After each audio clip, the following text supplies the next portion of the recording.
Buenos días, estimados estudiantes. Tengan un cordial saludo, una bienvenida a esta nueva jornada de trabajo. Pues como siempre vamos a registrar la asistencia de ustedes. Como es de su conocimiento, pues estamos realizando en tiempo real, no en la matricida.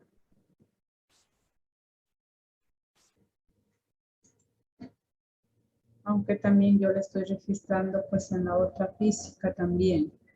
Alcibar, Yasbladi, Presente. Verónica Barahona, Presente. Alexandra Buenaño, Sandra Buenaño, Dije a Alexander no le sirve el micrófono y dice buenos días presente en el chat. ay ya, gracias, casi le pongo falta.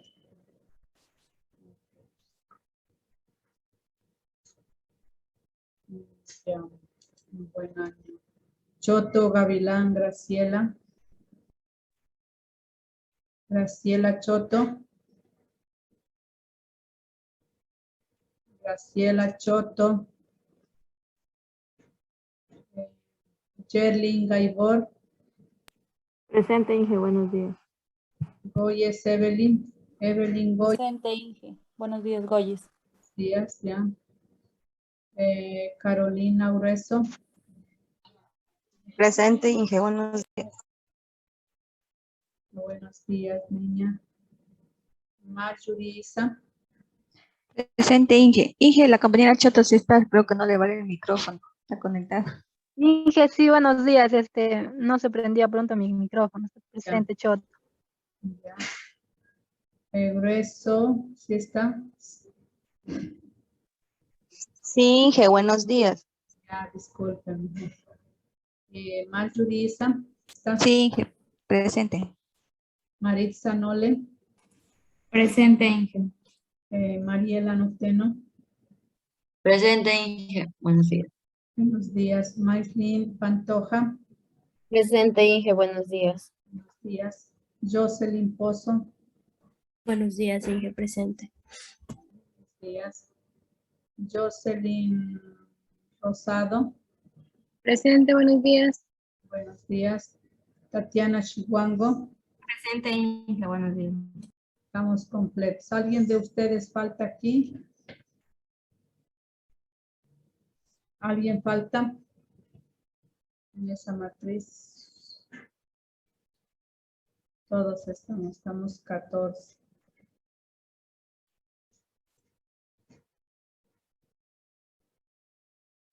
A ver, acá les voy a registrar. Alcibar sí está, ¿no?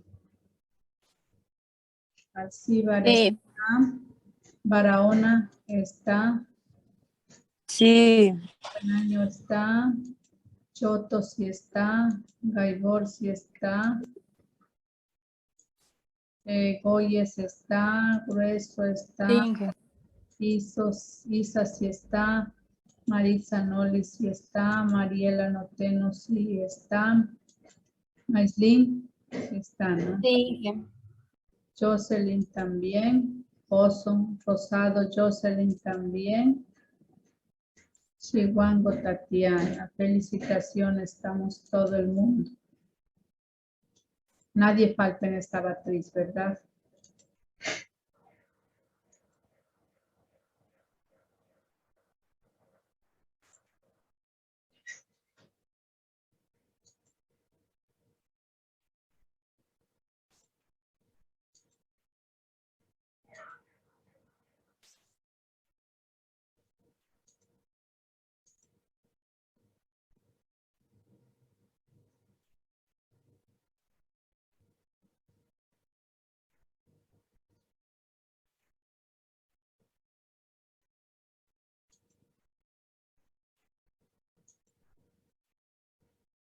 Bien, estamos todos completos.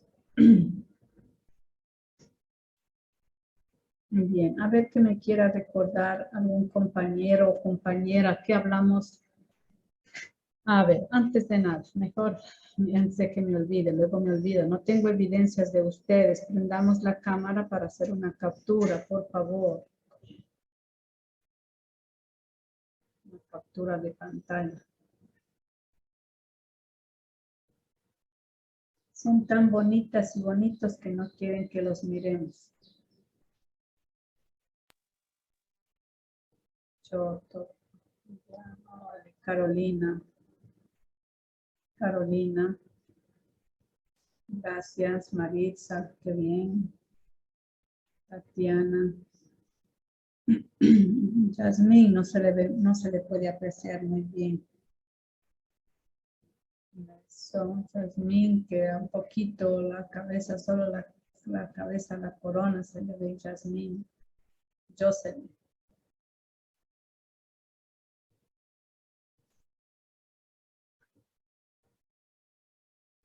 Sonríen.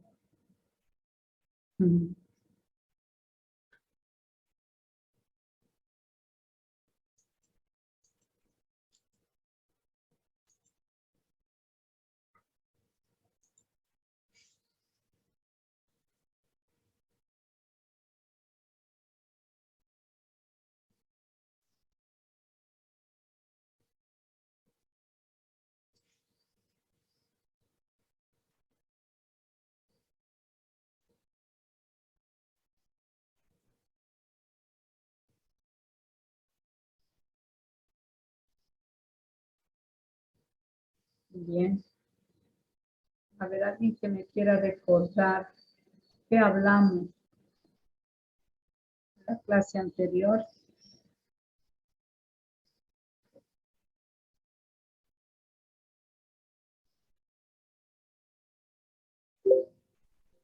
Lo que recuerdo era que hablamos sobre la conciencia. Ya, gracias. ¿A qué se refería lo que era la conciencia? Existían también los tipos de conciencia. También lo que era los problemas de la conciencia. Y Las funciones. sí, las funciones y también la posición empírica que decía en una parte. Ya, gracias, compañera. Entonces vamos a recordar, pues vamos a decir, ¿qué era la conciencia? ¿Qué era la conciencia? Alguien que me quiera decir qué era la conciencia.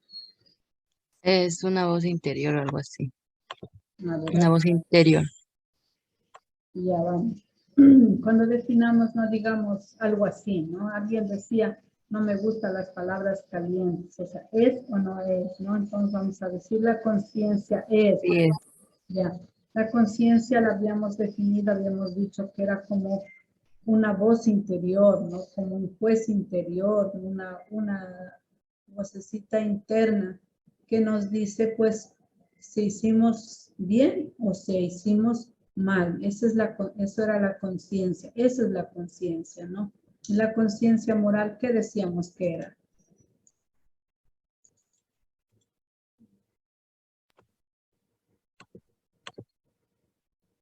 ¿Qué era la conciencia? Ya dijimos en forma general que la conciencia es la voz interior, es un juez interno que nos dice lo que está bien.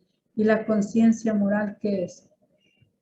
Es la facultad que tiene el ser humano para emitir juicios de valor ético sobre lo correcto y lo incorrecto. Sí, gracias, ¿no? Es la capacidad, ¿no?, que tienen los seres humanos. A ver, los animales tendrán esa capacidad de decir lo que está bien o lo que está mal, lo correcto y lo incorrecto. No, No, no es cierto, por eso dice, es la facultad, es la capacidad de los seres humanos. Solo los seres humanos estamos en esa facultad, en esa capacidad de decir lo que está bien, lo que está mal, lo que está correcto y incorrecto. ¿Y por qué será que solamente los seres humanos tenemos esa capacidad? A ver, Tatiana, ¿por qué será? Perdón, ingeniero, la pregunta. A ver, les estaba diciendo que por qué solamente los seres humanos tenemos esa capacidad, esa facultad. Yo diría ese privilegio. ¿Por qué? Por ser inteligente. por pensar con la cabeza, o sea, tener buenas ideas. Ujú. Bien, Tatiana, porque solo los seres humanos tenemos esa capacidad de reflexionar, de analizar, de decir lo que está bien, lo que está mal, lo que está correcto, gracias a nuestra capacidad de reflexión, gracias a nuestra capacidad de razonamiento, de reflexionar, de analizar, porque los animales no reflexionan, los animales no piensan, las plantas peor, ¿no es cierto? No tienen esa facultad. Mire, somos los únicos seres privilegiados, tenemos ese privilegio de reflexionar, de analizar sobre lo bueno y lo malo, lo justo y lo injusto. Entonces, la conciencia moral es la facultad que se tiene para emitir un juicio de valor, ¿no? Tenemos esa capacidad de decir lo que está bien y lo que está mal. Tenemos una capacidad de valor. Eso es la conciencia moral, ¿no?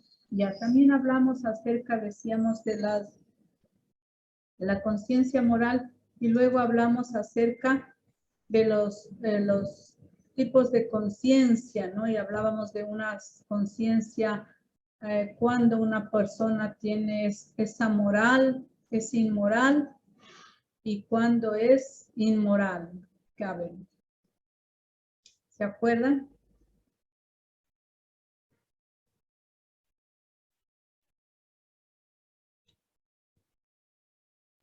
Lo moral es cuando se conocen las normas y se las cumple.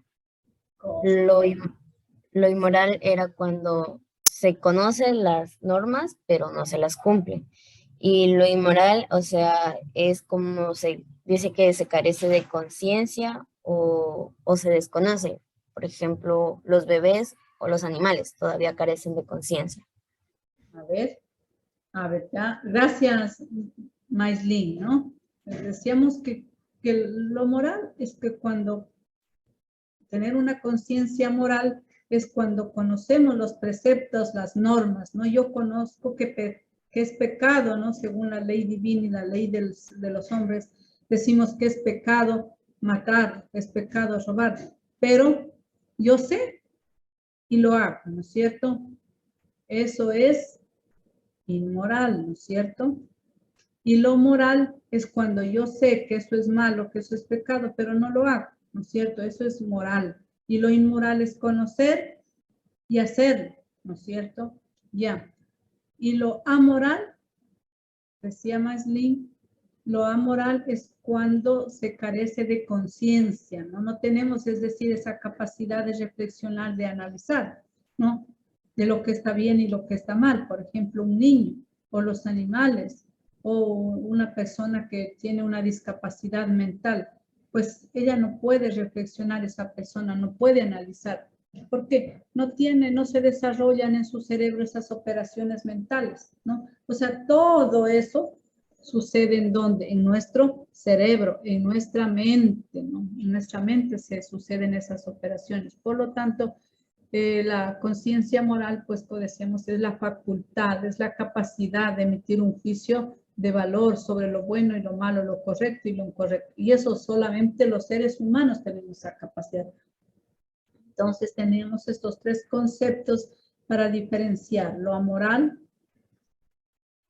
cuando carecemos de conciencia moral, desconocemos, no tenemos esa capacidad de reflexionar como los niños, las personas con discapacidad o los animales.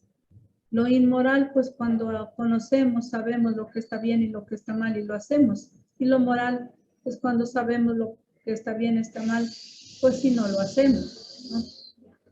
También decíamos que hablábamos que hay dos posiciones de la conciencia. Una, ¿cómo es? A ver, ¿quién me quiere ayudar? ¿Quién me quiere recordar? ¿Cuáles eran las posiciones de la conciencia?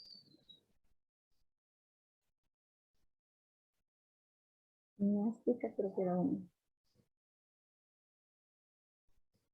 La gnástica y la empírica. A ver.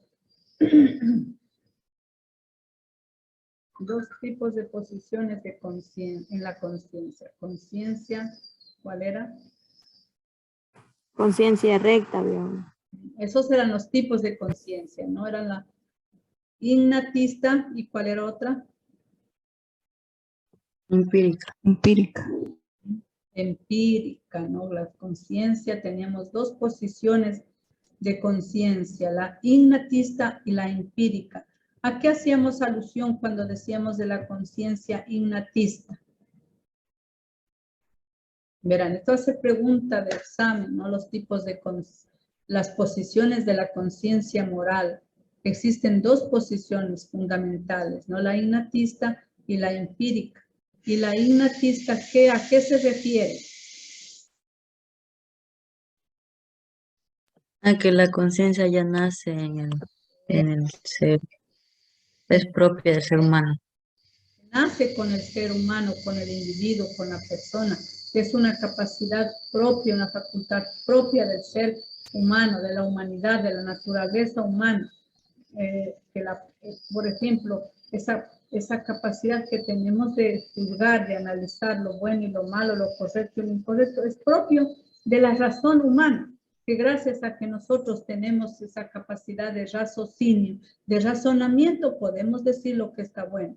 La misma que descubre que es priori, ¿no? El sentido del bien y del mal, ¿no? Gracias a que nosotros estamos o tenemos esa capacidad de razonar. Y luego tenemos ¿cuál?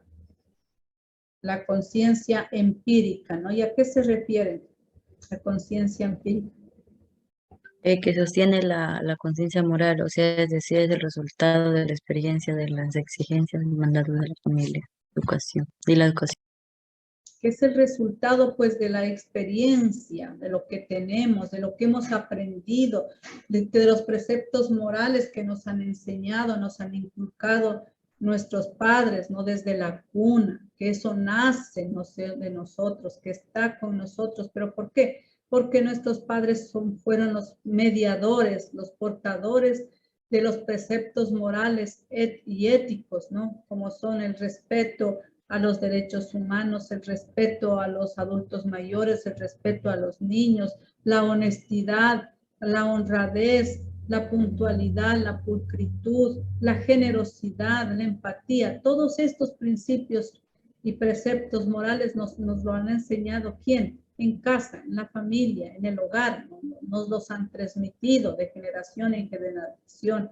Por lo tanto, sabemos, ¿no? No es que recién estamos aprendiendo, ya sabemos, ya conocemos, pero de acuerdo a esta posición, pues, que es la empírica, pues nos la han mediado, nos la han transmitido. En cambio, pues la innatista, pues esa posición dice que ya nace con el ser humano, ¿no? ¿Por qué esa conciencia? Porque tenemos la capacidad de razonar y todos los seres humanos nacemos ya con una capacidad de razonamiento. Nuestro cerebro poco a poco va madurándose, va desarrollando y vamos adquiriendo esas operaciones mentales, que una es la capacidad de reflexionar, de analizar, de diferenciar, de discriminar entre lo bueno y lo malo. Mire, todas esas son operaciones mentales que está desarrollando nuestro cerebro y por lo tanto sabemos emitir un juicio de valor sobre lo bueno y lo malo, lo correcto y lo incorrecto.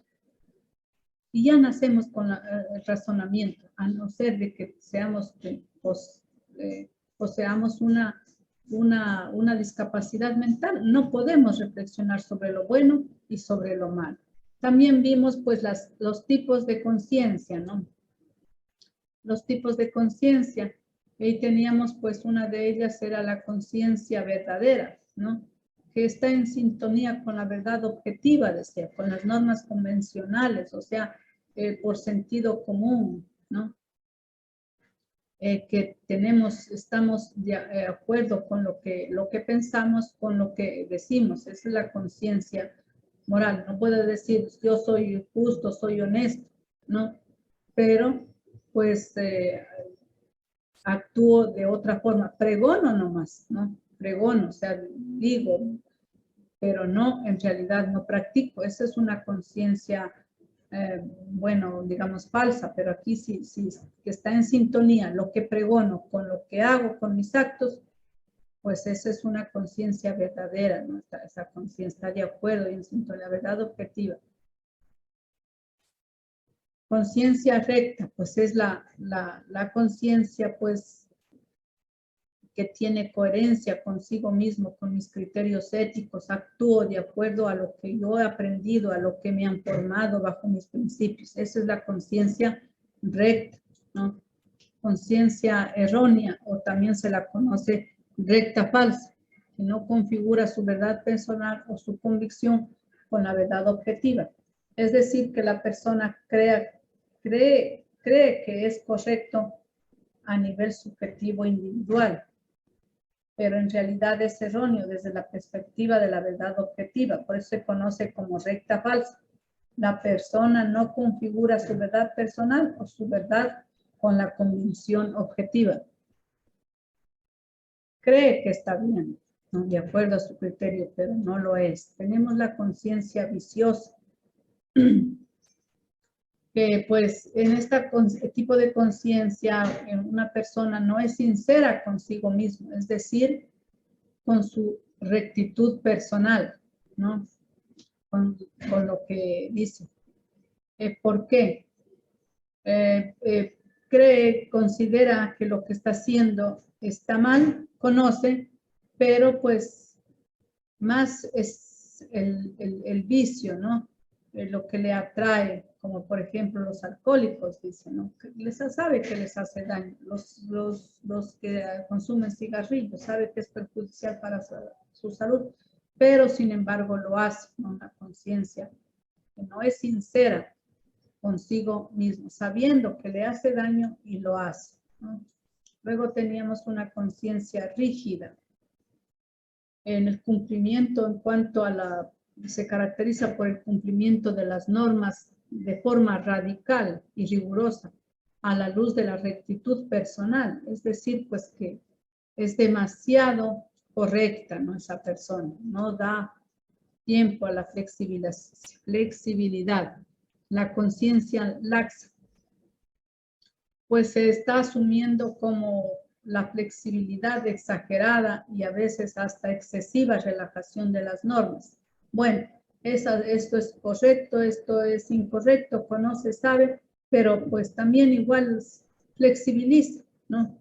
Da el brazo a torcer, digamos, o sea, mucha relajación, flexibilidad exagerada, ¿no? Es como decir, tengo que cancelar ese crédito tal fecha, pero voy a dejar pasar unos días, el otro mes pago, ¿no?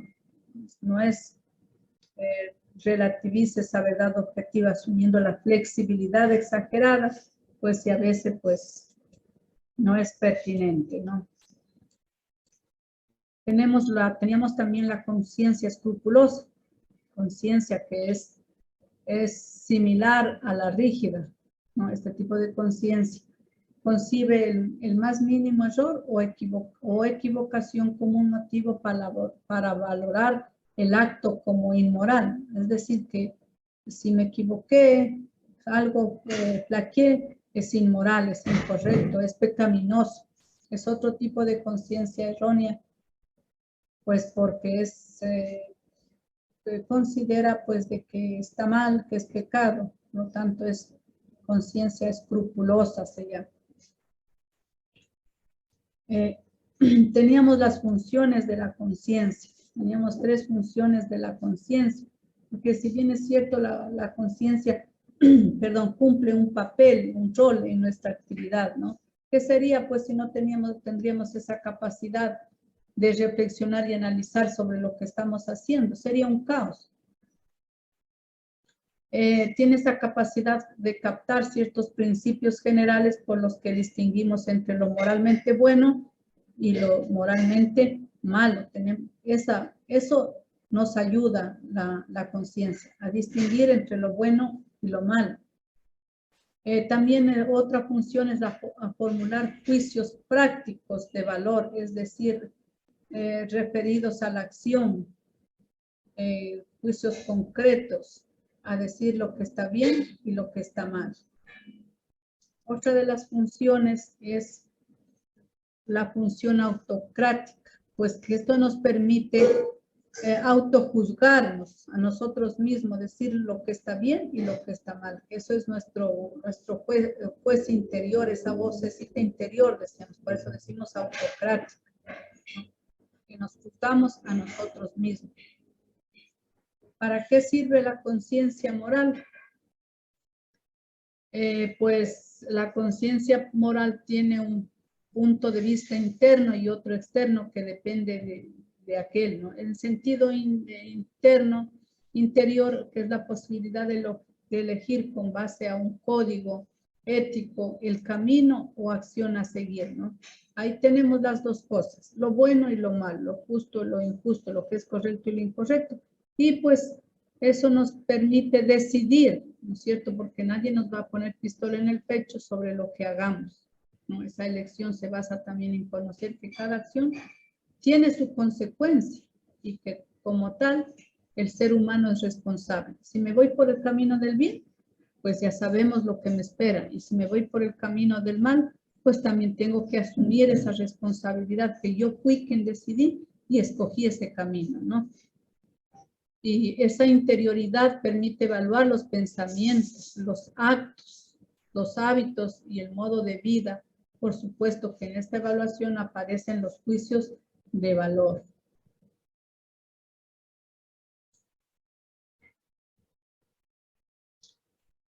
Pues de modo que la conciencia moral es lo que nos permite pues a los seres humanos darnos cuenta de lo que vale, de lo que es valioso en la vida, de lo que es bueno, o al menos se da cuenta de lo que no vale la pena y que hay que evadir, hay que evitar, hay que rechazar, ¿no? Estamos conscientes todos de aquello. Bien, vamos a ver un tema tan importante como es, pues,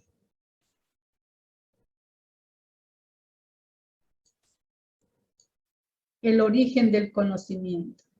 Ustedes dirán, ¿qué tiene que ver el conocimiento con la ética? A ver, alguien que me quiera decir. A ver, ¿por qué vamos a ver el origen del conocimiento? Vamos a ver algunas corrientes, ¿no? Aquí vamos a comprender, analizar algunas teorías filosóficas sobre el origen del conocimiento para comprender su utilidad pues en la ética, ¿no? ¿Por qué? ¿Cuál es la razón? A ver, alguien que me quiera decir cuál es el origen, por qué el origen del conocimiento o cuál es su relación con la ética.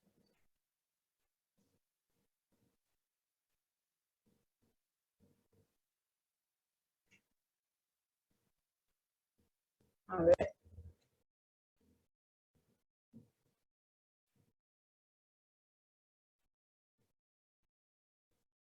A ver, Carolina.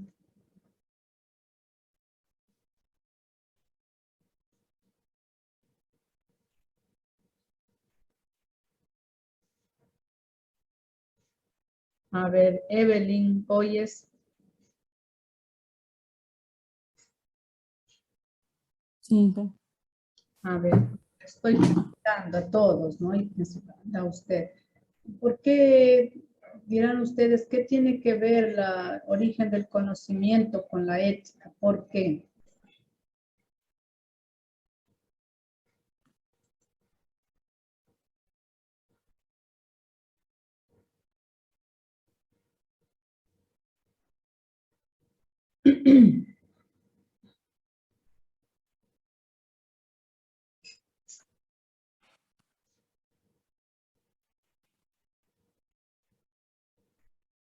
¿Qué tiene que Inge, ver con el conocimiento con la ética? se podría decir que la ética, o sea, va originada del conocimiento, ¿Por qué? A ver. porque son basados también en experiencias, ¿no? De uno, y uno también a raíz del tiempo, de los años, va creando ese conocimiento, ¿no? Porque a veces cuando uno no se conoce o bueno, no sé, se vive en la ignorancia, teme a cometer muchos errores, en la cual llevan también a la falta de ética moral.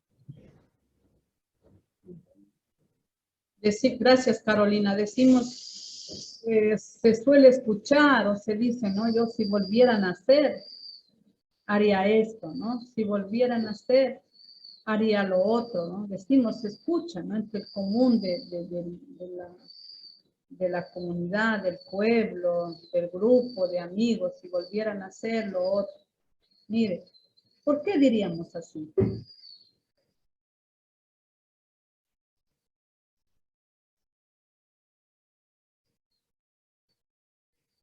¿Por qué diríamos? ¿Por qué diremos? Quizás en algún momento ustedes lo dijeron, yo lo he dicho. ¿Por qué? Por las experiencias, ¿no? Gracias, Mariela. Porque ya tenemos experiencias. Y si quisiéramos regresar al pasado o volver a nacer, hacer esto, lo otro, ¿cierto? Actuar de diferente manera. Porque ya hemos tenido un largo recorrido y a nivel de todo ese largo recorrido, de ese vivir, de ese trajinar de nuestra vida, tenemos experiencias, hemos ganado esas, tenemos un bagaje de experiencias.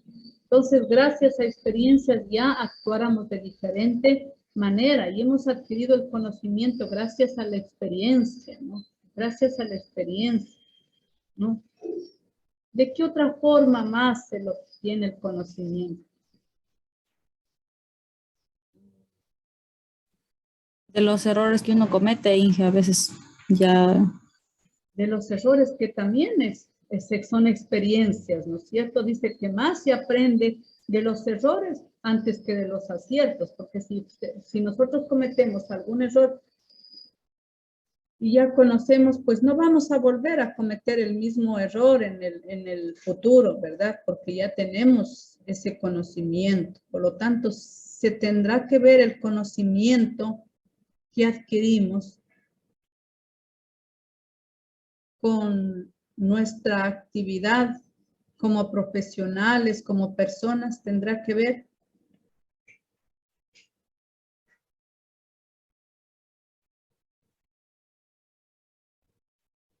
A ver, ¿qué me dice Jocelyn?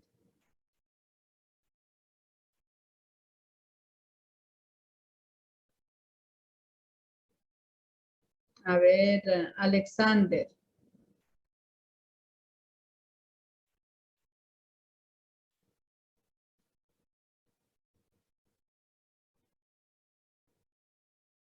Alexander, Jocelyn, no están en el aula.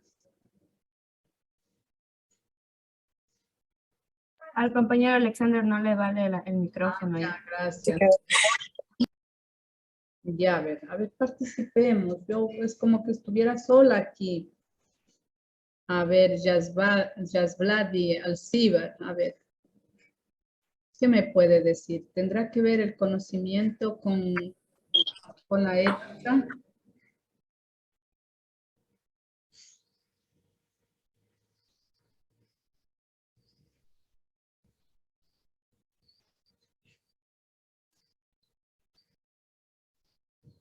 A ver, ¿qué me dice?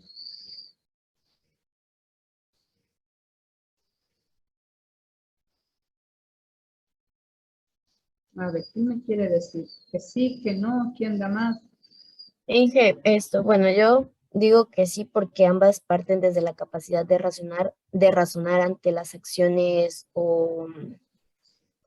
claro, ante las acciones que vamos a realizar.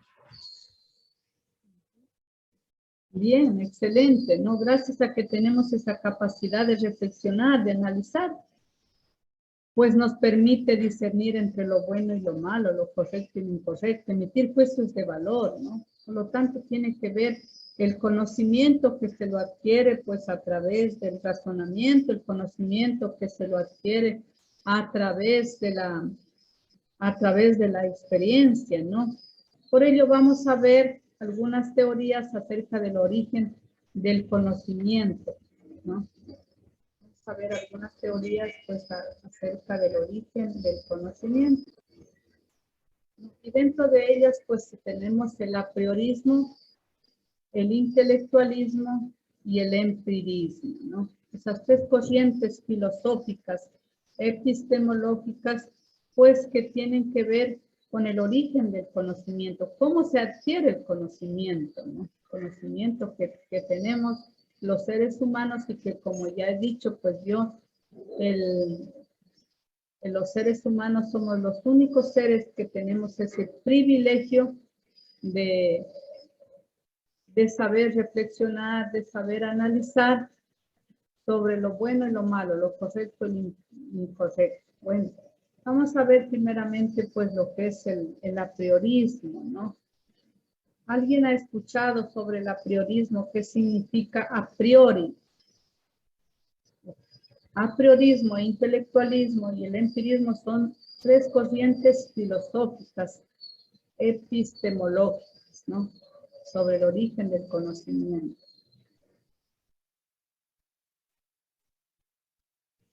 ¿Ha escuchado alguien sobre apriorismo? ¿Qué es a priori? A ver, ¿a alguien le suena esa palabra?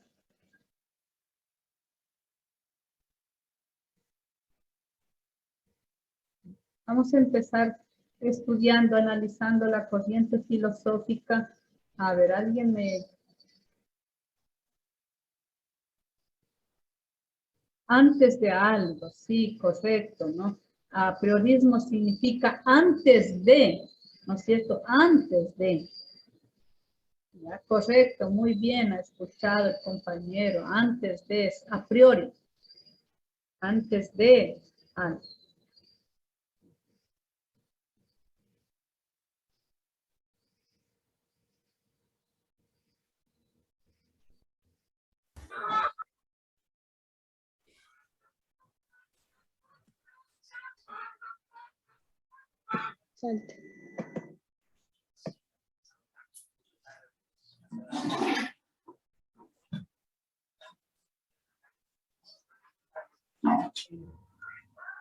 Vamos a revisar un video, saquen las ideas, cada uno la idea principal.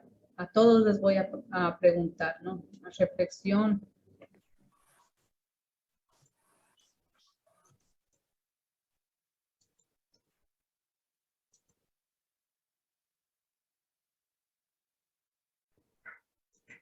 Apriorismo. Para definir, antes tenemos que identificar las facultades del conocimiento.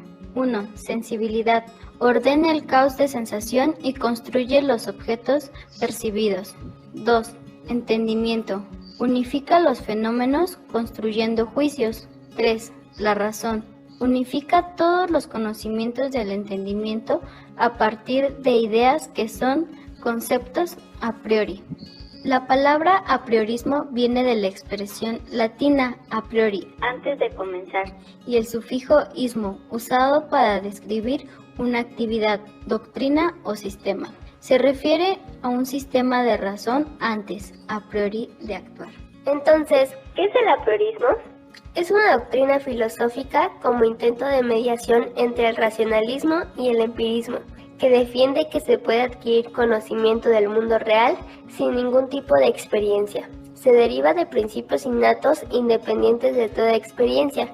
También considera que la razón y la experiencia son causas del conocimiento, donde la experiencia es un conjunto de actividades específicas que representan un puro caos, sin ningún orden, forma o regla de manera espontánea de la conciencia y la razón. Así que quiere decir que se adquiere conocimiento del mundo real de manera innata, bajo nuestros propios criterios, razón y conciencia.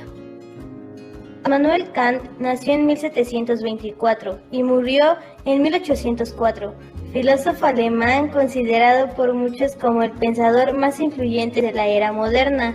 En 1781 publica su obra Crítica a la razón pura, en donde sostiene que los pensamientos deben sostenerse cerca de juicios a priori y posteriori.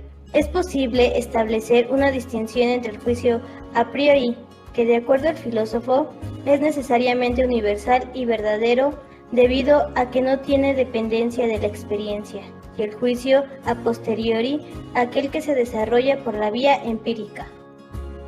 Se caracteriza por ser una postura epistemológica mediadora entre el racionalismo y el empirismo. Considera que no es necesario que el objeto tenga relación sensorial con el sujeto para que se origine el conocimiento. Considera que el elemento a priori no deviene de la experiencia, sino del conocimiento, y que la razón se complementa con la experiencia. Conocimiento de que ningún soltero es casado no requiere de ninguna investigación para establecerlo como verdadero. La cantidad de materia del universo se mantiene invariable en todo movimiento. Acción o reacción son siempre iguales.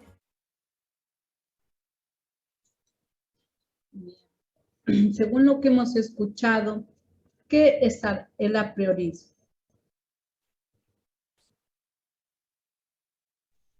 Adquirir conocimiento sin ningún tipo de experiencia. Excelente, José. Adquirir el conocimiento sin ningún tipo de experiencia. ¿Será que lo adquirimos el razonamiento, digamos, el conocimiento por razonamiento? Ya dijimos que por la experiencia, no, según esta teoría, ¿no? El apriorismo es una doctrina, una corriente filosófica que interviene en el origen del conocimiento, cuyo representante más destacado es Manuel Kant, pues en donde pues dice que el conocimiento, para adquirir el conocimiento no requiere de la experiencia. Les pregunto, ¿diría que también es del conocimiento se la adquiere por la razón, producto del razonamiento? Sí.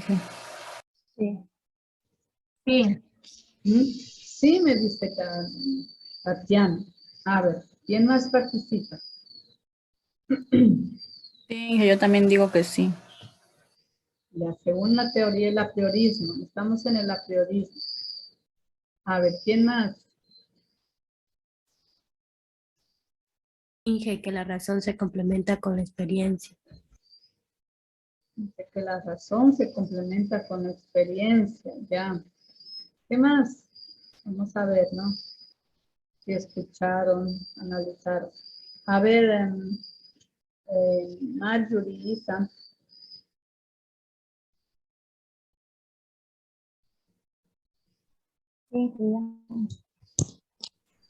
A ver, ¿qué escuchamos? ¿Qué era el apriorismo? Que venía de una doctrina filósofa.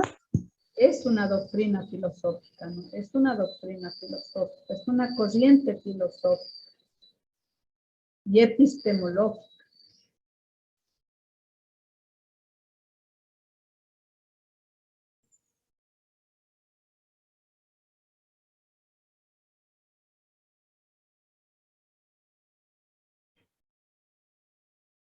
¿Qué es el apriorismo?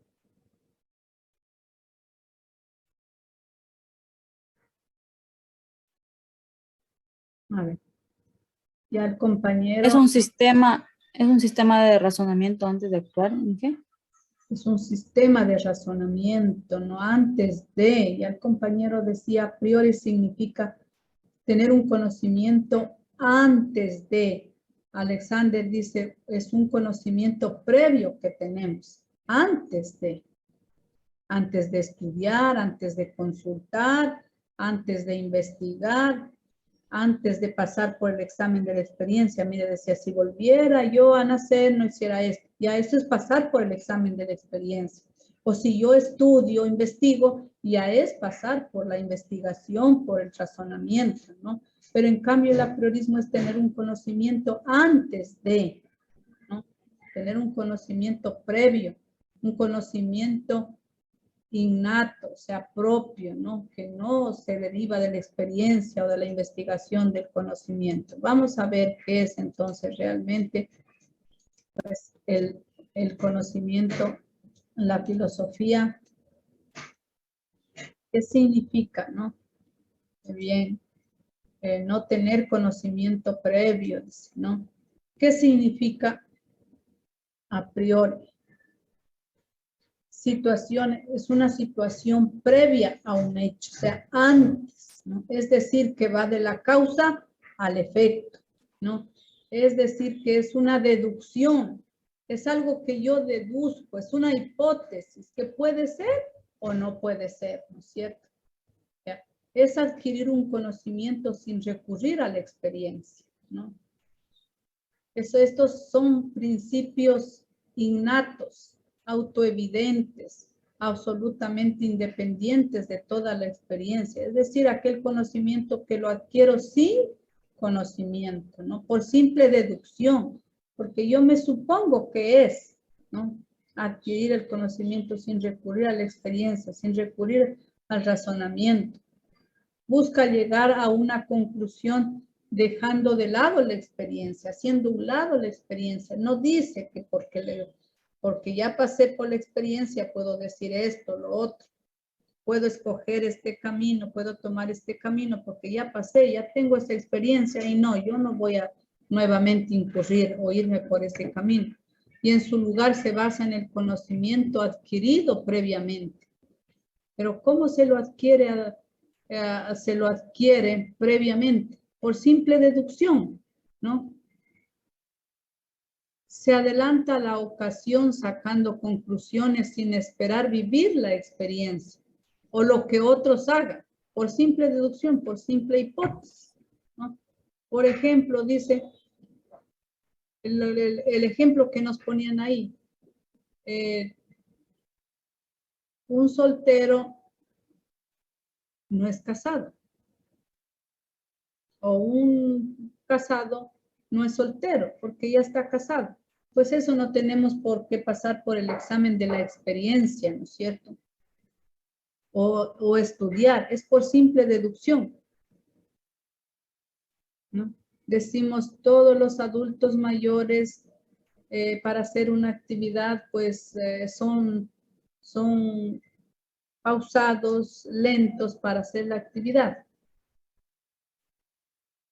¿no? Es un conocimiento a priori, ¿no? No necesita pasar por el examen de la experiencia, sino concluimos, ¿no?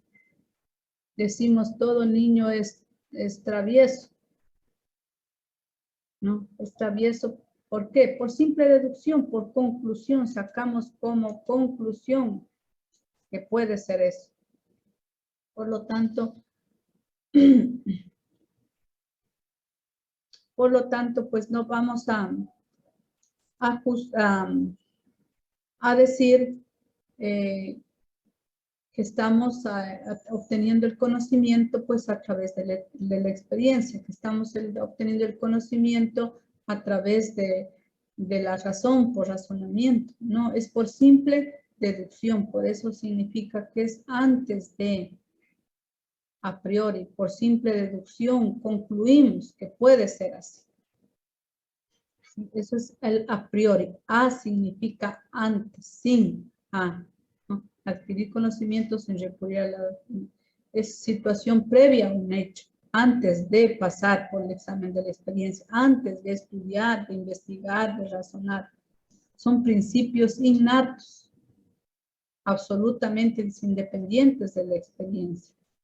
Buscan llegar a una conclusión, concluir con algo. Se adelantan a la ocasión sacando conclusiones sin esperar vivir la experiencia, ¿no? Entonces, cuando digamos que defiende el apriorismo, ¿no? El conocimiento se lo obtiene a través de ¿qué? A través de una simple deducción o conclusión antes de un hecho. Es la tendencia, pues, a razonar por hipótesis. Ustedes saben que es la hipótesis, ¿qué es? Una suposición, algo que me supongo que es o que no es, o que puede ser o que no puede ser, sin considerar los hechos reales ni tener el conocimiento adecuado del asunto, bajo influencias, bajo tendencias y basado en preconceptos. Ya dijimos pues que el representante más importante destacado en esta corriente filosófica es Immanuel Kant, ¿no? A priori se entiende por conocimiento a priori el que es absolutamente independiente de toda experiencia, es decir, que no pasó por el examen de la experiencia. Ah, no, yo hago esto porque me pasó esto, no hago lo otro. A priori tenemos dos tipos de juicio, ¿no? Para poder identificar qué es a priori. A priori y a posteriori. A priori no tiene su fundamento en la experiencia, sino en el ejercicio de la razón pura, previa, antes de, y posteriores se recurre a la experiencia. Son juicios empíricos, se refieren a hechos. ¿En qué situación, pues, aplicaríamos el conocimiento a priori? A ver, ¿qué me dice? ¿Cuándo aplicaríamos nosotros el conocimiento a priori?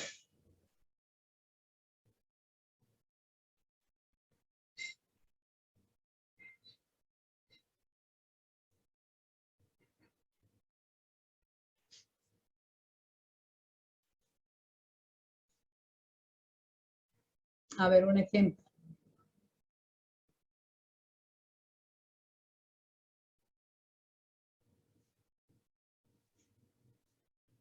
Un ejemplo, Inge preguntó. Sí, priori. Bueno, yo creería también que sería un ejemplo de una mujer embarazada. Que está embarazada. Sí, claro, nosotros ya deducimos que va a salir un bebé. Sin que nosotros hayamos ya estado embarazadas para saber que de ahí sale un bebé. A ver, repítame de nuevo. Me refería a que, por ejemplo, nosotros cuando vemos a una mujer embarazada, pues ya deducimos que de ahí va a salir un bebé. Sin nosotros haber tenido la experiencia de estar embarazada. Claro, ¿no? Embarazada va a tener un bebé, ¿no? Correcto. Por aquí me dejaba un mensaje. Otro ejemplo sería, Inge, también cuando hay las elecciones de los candidatos, nosotros, así la gente dice, ese candidato va a ganar, ya nos adelantamos antes de que se elija o ya haya la confusión. Alexander dice, cuando ya sabemos, ejemplo, clavando algo, si me doy en el dedo, sé que me va a doler, ¿no? Sí, correcto, ¿no? Me supongo, si no manejo bien el martillo, pues me doy en el dedo y me va a doler, ¿no es cierto? Ya, correcto el ejemplo. A ver, otro ejemplo. Si no estudio, pues voy a perder el semestre, ¿no es cierto? Es una deducción, una conclusión que yo saco. Si no estudio, no presento deberes, no participo, voy a perder el semestre. Es una deducción, ¿no? Una conclusión a priori. No me están enseñando, les digo. Incorrecto, lo de la mujer embarazada, lo del martillo. No se quiere, perdón, de la experiencia, ¿no? ¿Qué más? Otra. Si estoy embarazada y no me alimento bien, de seguro voy a tener problemas el bebé, ¿no es cierto? Ya. ¿Qué más? Otro ejemplo. Dije, ¿sí escuchó mi ejemplo? ¿Perdón? Sí escuchó mi ejemplo. Yo le decía que también un ejemplo sería cuando hay las elecciones de como quien dice, de un alcalde. Nosotros nos adelantamos y ya decimos que dicho alcalde o cualquier alcalde ya va a ganar sin saber todavía. ¿Tal candidato va a ganar o no va a ganar? Ya es un conocimiento a priori que tenemos antes de, ¿no? Que se dé. O también cuando juegan en los partidos de fútbol, la selección con otro país, otros países decimos ya, va a ganar, Ecuador va a ganar, o Ecuador va a perder, o Colombia va a ganar, va a perder, ya decimos, ¿no? Es un conocimiento a priori, porque concluimos, es una suposición, es una hipótesis, ¿no? Que puede ser y que no puede ser. Eso es el conocimiento a priori. Correcto, chicos. Bien, vamos con la otra teoría, con la otra corriente, perdón. Corriente filosófica y epistemológica. Aquí tenemos algunos ejemplos de a priori. A ver, alguien que me ayude con la lectura.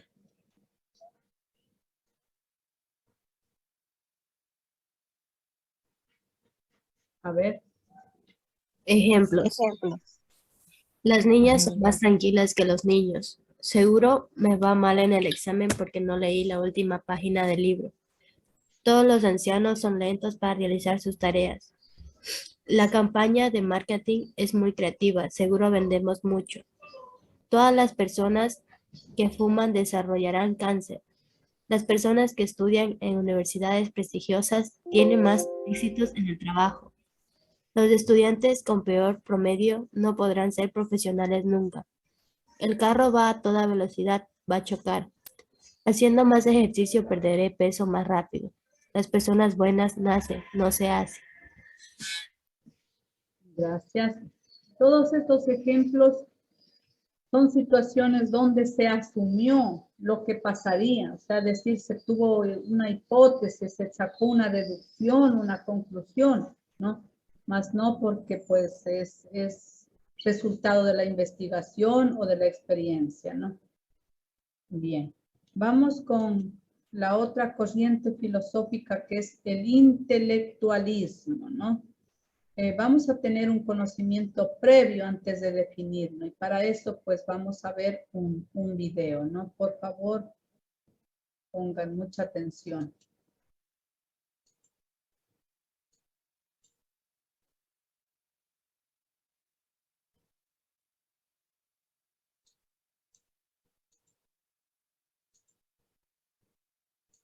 Hola YouTube, bienvenidos a Adictos a la Filosofía. Normalmente cuando se habla de la ética socrática, tarde o temprano acaba saliendo la siguiente expresión: intelectualismo moral. ¿Qué es el intelectualismo moral? Es la idea según la cual la virtud es conocimiento y el vicio ignorancia. Parece ser que Sócrates defendió que nadie hace el mal deliberadamente, sino que siempre lo hace por ignorancia y por tanto de manera involuntaria. Si hago el mal es porque no conozco el bien, porque si conociera el bien solo podría hacer el bien.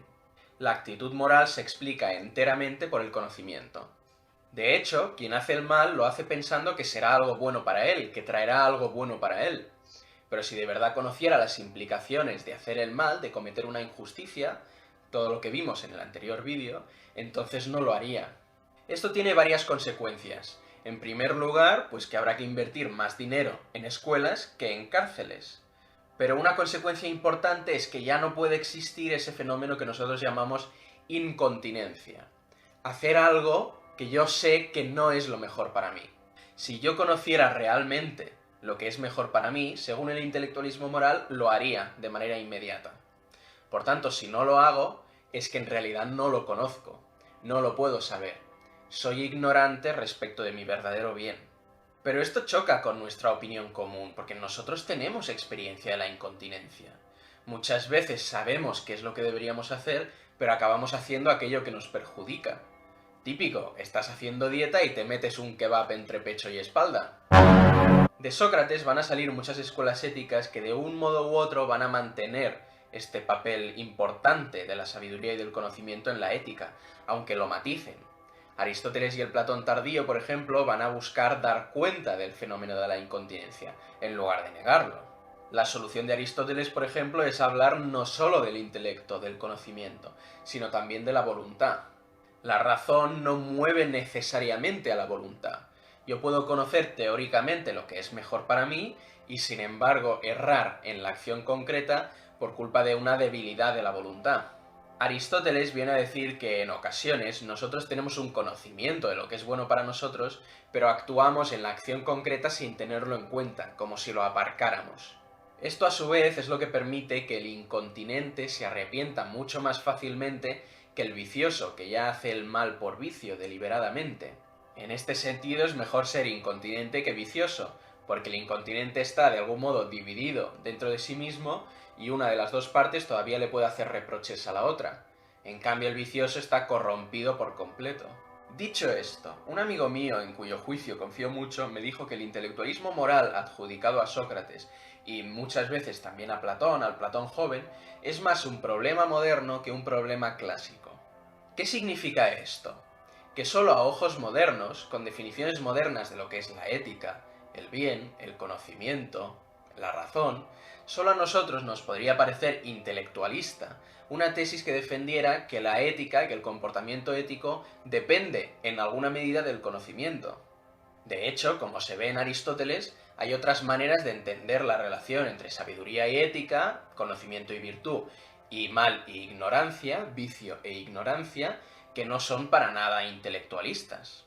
Una confirmación genial de la hipótesis de mi amigo sería encontrar cuándo se empezó a utilizar la expresión intelectualismo moral para referirse a estas ideas. Según he podido investigar, aunque ya os digo que me puedo estar, por supuesto, equivocando, la expresión tiene su origen en el siglo XIX y la empieza a utilizar un autor que se llama Schelling. Repito, me puedo estar equivocando porque no soy ningún experto en esto, y de hecho, si alguno de vosotros lo sabe, que me lo escriba o que me lo ponga en los comentarios. Pero si esto es así, la tesis de mi amigo pues parece que va bien encaminada.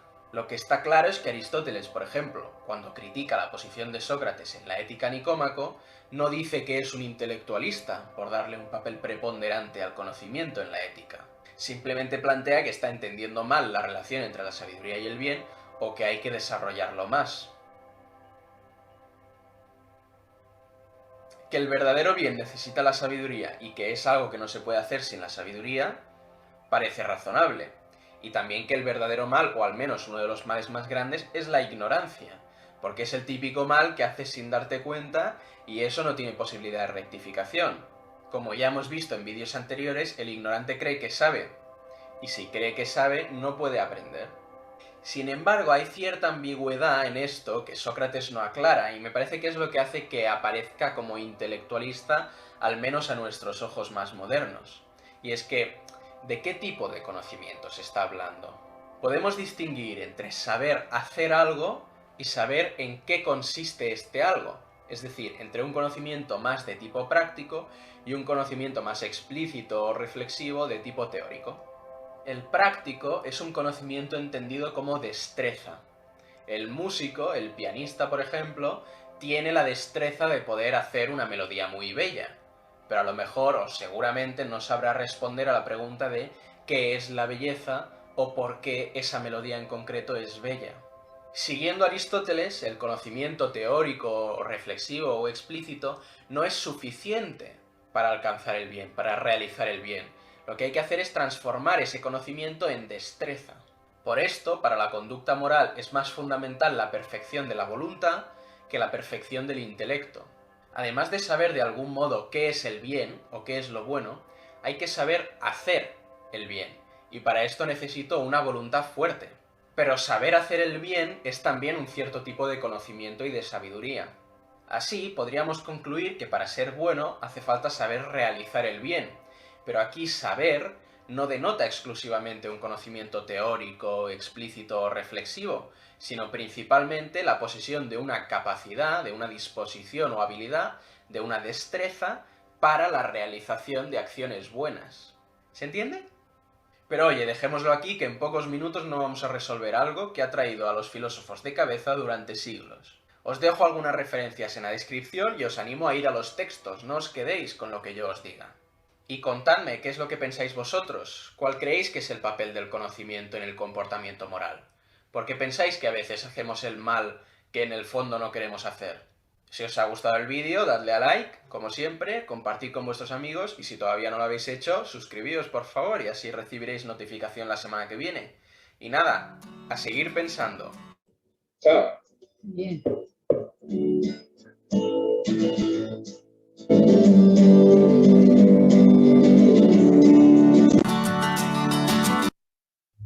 A ver, comentarios, ¿no? ¿Qué ideas principales sacaron acerca del intelectualismo?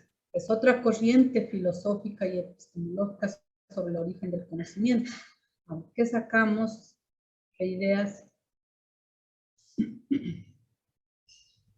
Por ejemplo, lo que decía que el intelectualismo moral, esto significa que no hay personas malas, sino que personas ignorantes, o sea, quien desconoce las acciones que pueden, las consecuencias que pueden traer dichas acciones. Por ejemplo, como decía, que si una persona no conoce lo que es el bien y solo conoce lo que es el mal, va a seguir haciendo cosas malas hasta que conozca el bien y pueda cambiar. Gracias, excelente la participación, Naslin. pues decía de que el conocimiento es una virtud. Y lo contrario de eso, ¿qué era? Que el vicio era la ignorancia. Eso, que el vicio era, el conocimiento es virtud y el vicio la ignorancia, ¿no es cierto? Es decir, dice pues que la persona que desconoce lo que es bueno y lo que es malo, pues ya sabe discriminar lo bueno y lo malo, pues sabe qué decisión tomar, qué escoger, que el ser humano pues no actúa pues mal por ignorancia, porque desconoce lo que es malo, las consecuencias que le va a traer, ¿no? Eso decía. Qué bien. A ver, otros comentarios, ¿qué ideas? Una parte también decía que Sócrates defendía también que nadie hacía el mal lo que es deliberadamente, sino que siempre lo hacía por la ignorancia y también de manera lo que es involuntaria. Como por ejemplo, si hace el mal es porque ellos no conocen cuál es el bien. Y si conocieran el bien, pues ellos podrían hacer el bien y también este hecho se traerá algo bueno. Entonces, esto, digamos, llevaría varias consecuencias, como por ejemplo, decían que un ejemplo pondrían que para invertir lo que era más dinero en las escuelas y no en las cárceles, como para conocer lo que era, aquí decía, sí, conocer, hacer lo que era más escuelas como cárceles. Esto quería decir en ese ejemplo que hay que invertir, o sea, más en escuelas, ¿verdad? ¿No es cierto? Sería la conclusión antes que para no invertir en las cárceles, ¿no es cierto? Porque dice que el conocimiento es una virtud. Por lo tanto, si hay más escuelas, se fomenta más el conocimiento, la investigación, ya no se tendría que invertir en las cárceles, ¿verdad? Pero ¿qué dicen ustedes frente a esto, frente a esta posición sobre la exposición que escuchamos? Dice que el conocimiento es virtud y que el vicio es por ignorancia. Es decir, que el ser humano actúa con malicia, con maldad, hace el mal por ignorancia. Es decir, que de ignorancia significa que desconoce. ¿Qué dicen ustedes frente a esto?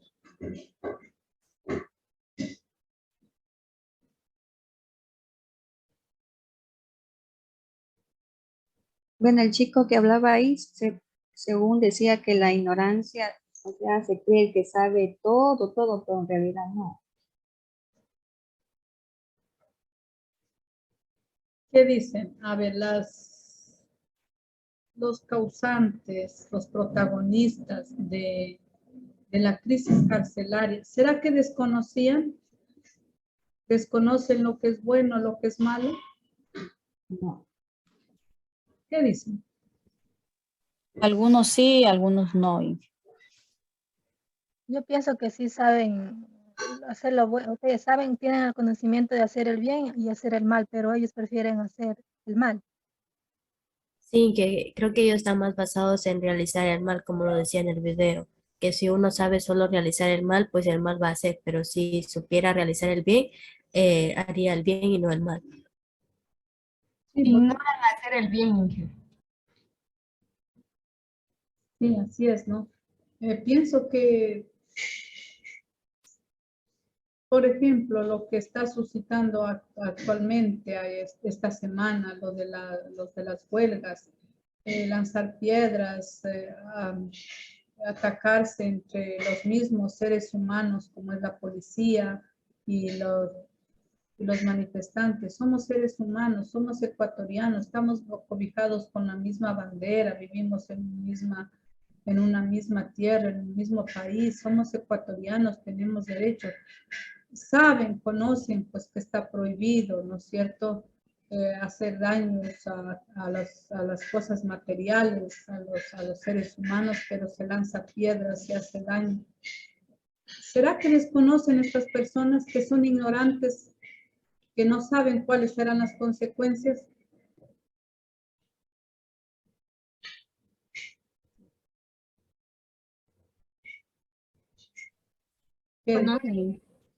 ¿Perdón? Sí tienen conocimiento de todo. Sí tienen un conocimiento, sí hay, sí tienen el conocimiento, no saben lo que es malo, lo que es bueno, más sin embargo lo hacen, ¿verdad? Más sin embargo lo hacen.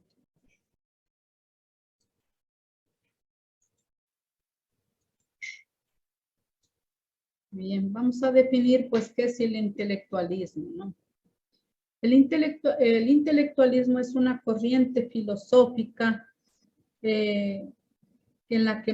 filosófica y epistemológica en la que manifiesta que la experiencia y el pensamiento o la razón son la base de todo el conocimiento. Es decir, que el conocimiento emerge, que el conocimiento sale.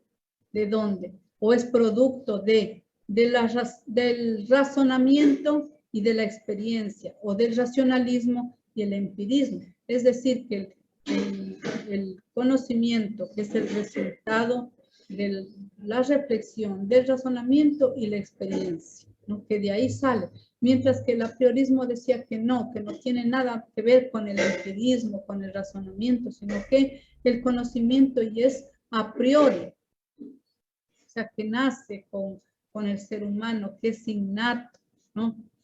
Es que es una suposición, una conclusión que por simple deducción concluimos, ¿no? Podemos decir tal o cual cosa. En cambio acá, pues, esta teoría filosófica y epistemológica del origen del conocimiento, como es el intelectualismo, dice que el conocimiento sale como producto del razonamiento y de la experiencia, es decir, del racionalismo y del empirismo. El intelectualismo dice que los conocimientos y los juicios se derivan tanto de la razón como de la experiencia. O sea, los juicios, lo que nosotros analizamos, reflexionamos, salen de la razón y de la experiencia. El conocimiento comienza en los sentidos, que luego son procesados por nuestro intelecto, que creará conceptos que nos llevarán finalmente al conocimiento. Que el conocimiento se origina pues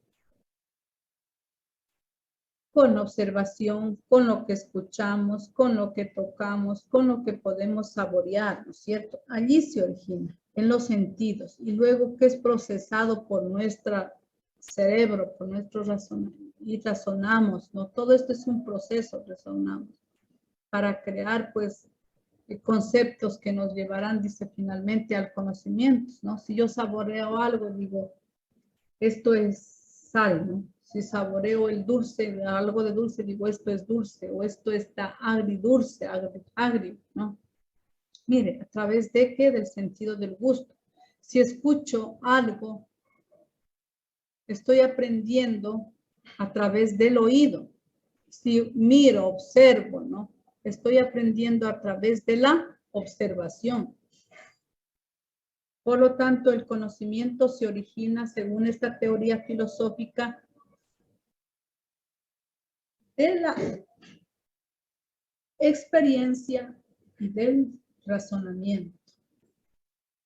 Que el conocimiento se genera como producto de la combinación de estas dos situaciones, ¿no? Razonamiento y empirismo.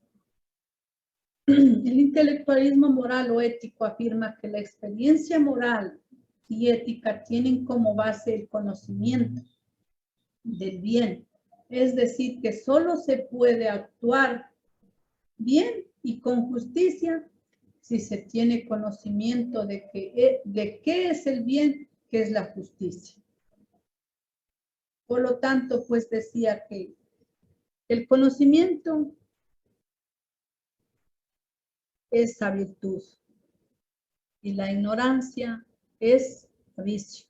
Es decir, que las personas que tenemos el conocimiento somos virtuosos, hacemos el bien, y las personas ignorantes somos viciosas porque desconocemos lo bueno y lo malo, lo justo y lo injusto. Es decir, que el ser humano actúa mal por ignorancia, por desconocimiento, porque no tiene el conocimiento.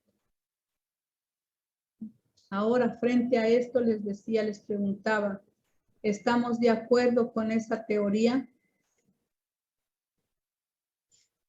¿Qué dice? Con esa, no teoría, corriente filosófica y epistemológica. ¿Qué me pueden decir? El conocimiento que se deriva en los sentidos, con lo que podemos observar, con lo que podemos escuchar, con lo que podemos tocar, con lo que podemos degustar. ¿Están de acuerdo que el ser humano actúa mal por ignorancia? Sí, Inge. Sí, dice Eve. A ver, otra persona que no esté de acuerdo.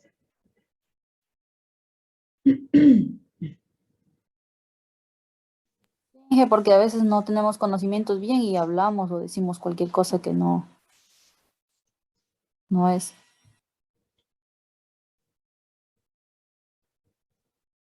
Hablamos.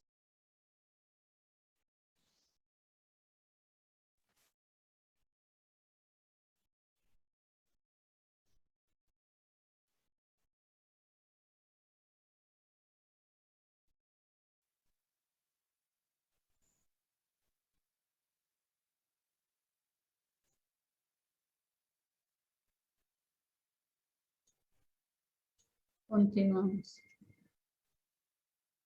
Definamos pues al intelectualismo. El intelectualismo significa leer en el interior, el equilibrio entre el pensamiento y las experiencias. Yo diría la combinación entre lo que razonamos, lo que reflexionamos y la experiencia para dar origen al conocimiento. Es decir, el pensamiento y las experiencias de la vida dan origen al conocimiento. Es decir, que existe la razón, se interactúa, se puede observar, se puede escuchar, se puede tocar, se puede degustar. Eso nos da como resultado las experiencias, ¿no? Las experiencias que nos da la vida. Por lo tanto, pensamiento y experiencias dan el origen al conocimiento. El ser humano actúa mal por ignorancia, no porque tiene o desconoce muchas cosas. ¿Alguien que me ayude en la lectura de esto?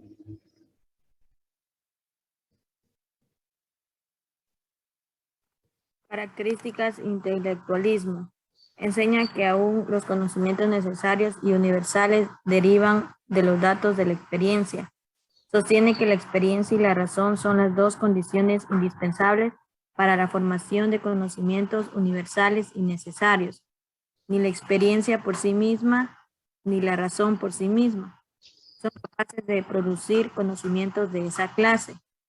La adquisición de conocimientos universales y necesarios requiere la actividad de una función superior a los sentidos y a la conciencia.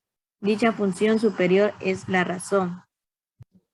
Aquí pues tácitamente, según esta corriente filosófica, determina que el origen del conocimiento es la razón y la experiencia, ¿no? Que es a través de los sentidos, que las experiencias se las originan en los sentidos y luego son procesados a través del razonamiento para dar origen al conocimiento.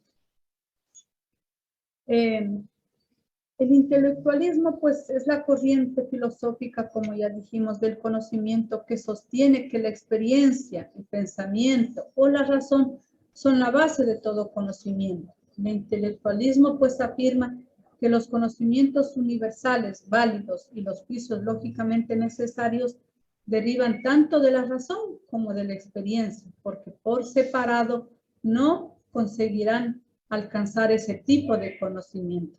Se dice pues que el intelectualismo nace en 350 años antes de Cristo, con Aristóteles, ¿no? El representante del intelectualismo, buscando un punto medio entre el racionalismo. El conocimiento por la razón de Platón y el empirismo, el conocimiento por la experiencia de los naturalistas, ¿no? Pues tenemos aquí Platón y Aristóteles como representantes del intelectualismo y nació antes, 350 años antes de Cristo, ¿no? Y pues el apriorismo, pues tenemos a Manuel Kant como representante. Pues ya decimos que esta corriente filosófica pues tiene como resultado del origen del conocimiento la experiencia y la razón. Aristóteles sostenía que nuestro conocimiento comienza en los sentidos, ¿no? Se origina allí, cuando observamos, cuando tocamos, cuando degustamos, cuando saboreamos, ¿no? Que luego son procesados por nuestro intelecto que creará conceptos. Se llama intelectualismo moral o ético a aquel que afirma que la experiencia moral y ética tienen como base el conocimiento del bien, es decir, que solo se puede actuar bien y con justicia si se tiene el conocimiento de que es el bien, de lo que es mal, de lo que es lo justo. Sócrates también es un representante destacado que predicaba que la consulta sobre asuntos morales y políticos debían ser hechos a personas expertas que tuviesen ese conocimiento. Entonces, está determinado que según esta corriente, pues, el conocimiento se origina en los sentidos y son procesados a través del razonamiento.